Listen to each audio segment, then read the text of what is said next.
Hi hello ನಮಸ್ತೆ friends. ಇವತ್ತು ಬಂದೀವಿ IMF ಇಂಡಿಯನ್ ಮೌಂಟೇರಿಂಗ್ ಫೌಂಡೇಶನ್. ಇದು ಡೆಲ್ಲಿಗೆ ಬಂದೀವಿ ನಾವು ಇವತ್ತು ಫ್ರೆಂಡ್ಸ್. ಇದೇ IMF ಆಫೀಸು. ಇದನ್ನು ನಾವು ಹೋಗುವಾಗ ಮೊದಲೇ IMF ಆಫೀಸಿಗೆ ಪರ್ಮಿಷನ್ ತಗೊಂಡು ಮನಾಲಿಗೆ ಹೋಗಿದ್ವಿ. ಈಗ ಮನೆಯಲ್ಲಿಂದ ನಾವು ಈ ಕಡೆ ಇನ್ನೂ IMF ಆಫೀಸ್ಗೆ ಬಂದೀವಿ. ಇಲ್ಲೊಂದು ಡೆಲ್ಲಿ ದರ್ಶನ ಇದೆ ಇವತ್ತಿನ ದಿನ. ಡೆಲ್ಲಿ ದರ್ಶನ ನಾನು ನಿಮಗೂ ತೋರಿಸ್ತೀನಿ, ಬನ್ನಿ ಫ್ರೆಂಡ್ಸ್. ನೋಡಿ ಫ್ರೆಂಡ್ಸ್, ಇದು ಶ್ರೀಮತಿ ಇಂದಿರಾ ಗಾಂಧಿ ಅವರು ಸಬ್ಮಿಟೆಡ್ ಅಂದರೆ ಸ್ಥಾಪನೆ ಮಾಡಿದ್ದು. ಇದನ್ನು ಓಪನ್ ಮಾಡಿದ್ದು ಇವ್ರ ಸರ್ಕಾರ ಅಂದರೆ ಮೊರಾರ್ಜಿ ದೇಸಾಯಿ ಅವರ ಗೌರ್ಮೆಂಟು ಇದನ್ನು ಚಾಲ್ತಿ ಮಾಡ್ತಿದೆ. 1979ರಲ್ಲಿ ಇದನ್ನು ಸ್ಥಾಪನೆ ಮಾಡಲಾಯಿತು.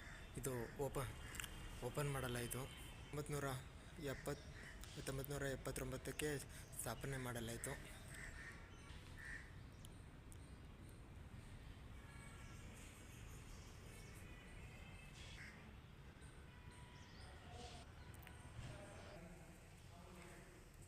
ನೋಡಿ ಫ್ರೆಂಡ್ಸ್,